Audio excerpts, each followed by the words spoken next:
Good evening.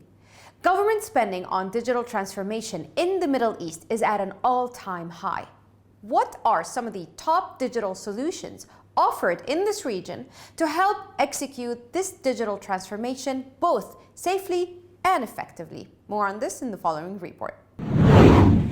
The slow yet determined recovery mode most businesses are operating under is proving the continued reliance on digital tools for consumers to connect, shop, learn, and operate. From hospitals to online retailers, airports, and universities, vital sectors continue to dive into the various digital solutions, offering faster services and more efficient operations. But while 5G, artificial intelligence, and cloud data are just some of the essential parts of this digital transformation, experts say that connectivity is now at the heart of the most successful transactions, both commercial and personal. According to Ericsson, 70% of new economic value over the next decade will come from digitally enabled business models.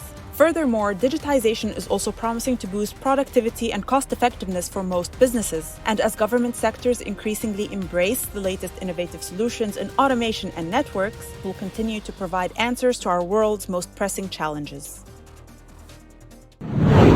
So we welcome Fadi Pharaon, who's the president of Ericsson Middle East and Africa. Welcome to Stay Online. Fadi, although the markets in several countries have already managed to slowly get on the recovery mode post-COVID-19, of course, some sectors are still struggling to choose the right digital tools to benefit their transformation and digital transformation goals. Tell us a little bit more maybe about Ericsson's top solutions in this phase. Thank you, Jessie. We've definitely seen that the adoption of mobile services accelerated during the pandemic. We've seen smartphone usage picking up, mobile data volumes obviously increasing. And according to our own mobility report, over 80% claimed that ICT actually helped them to cope with the lockdown that we've all been through. So basically everybody agrees today that networks have become a critical infrastructure. Now, we believe in Ericsson that we're not going back to the full pre-pandemic behaviors. Basically, we believe we will increasingly continue to depend on such advanced digital services.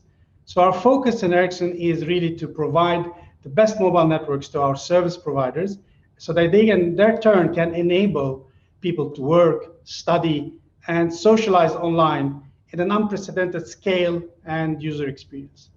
So basically, if you look at 5G at the most basic level, it is today explored as the means to offer reliable and high-speed connectivity to homes so that families or offices can enjoy all types of digital services, but still enabled by wireless 5G connection.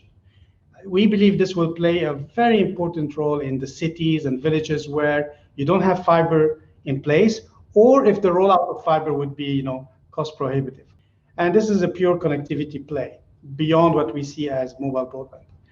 But we cannot only focus on 5G as an isolated technology. It needs to be seen in the context of artificial intelligence, cloud, and edge computing, right? So I'll give you an example. On AI, which we use in the design of our own software, it is used to increase the performance and reliability of the perceived user experience.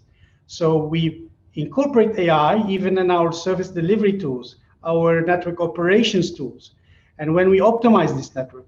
So we are driving towards what we call the vision of zero touch, which means that the network becomes self-aware, can pinpoint upcoming issues on its own, and even maybe take preemptive measures based on the data it sees before the incident takes place. Sorry, I'm going to just zoom in a little bit on the 5G. I know you said we shouldn't look at it independently, but because now it's the basis of so many different technologies and vital to different sectors, as you mentioned, 5G has opened the gates wide for everything as a service model. So let's talk a little bit more about other innovations that businesses can, especially in this region, should and expect from 5G, and which sectors should benefit more. Absolutely. I mean, look, typically, most people, when you talk about 5G, they think about the higher data speeds, and that definitely is a major capability.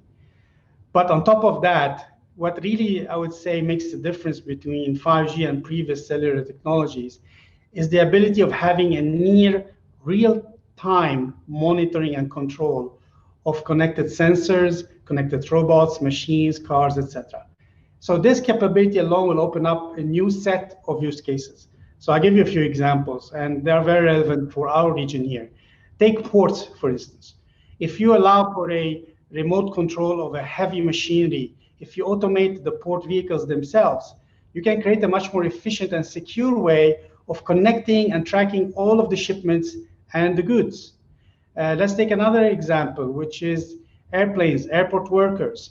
If you take near real-time data analytics and you connect that to your assets, you can streamline the embarking, the disembarking of the plane, the cleaning, loading, offloading cycles. And according to Flight Radar, all of that could actually lower the turnaround by 15 to 25 minutes.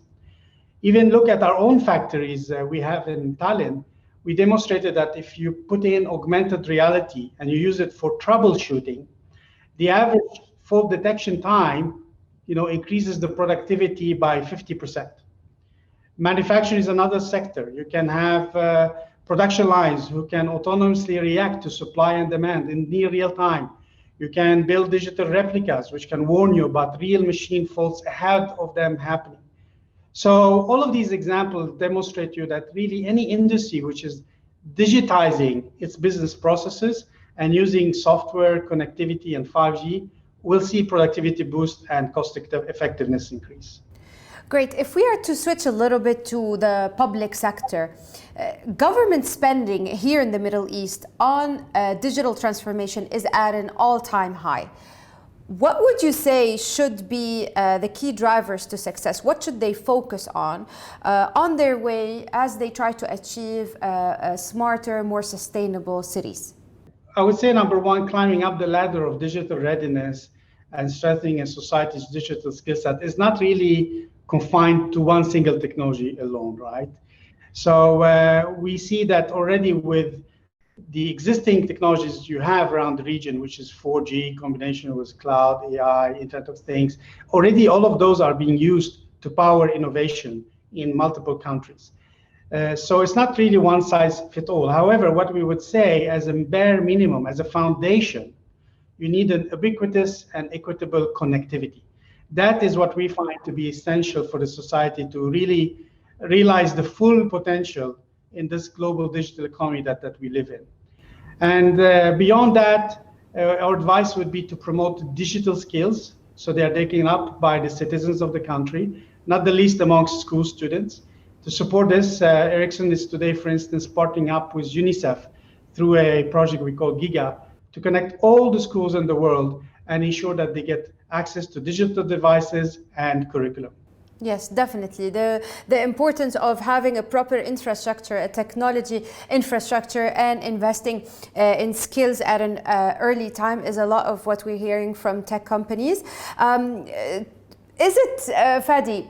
is it too early to dive into 6G, as many countries now are way ahead in the research when it comes to 6G? How do you think it will affect the current infrastructure in place when it comes to 5G for some countries?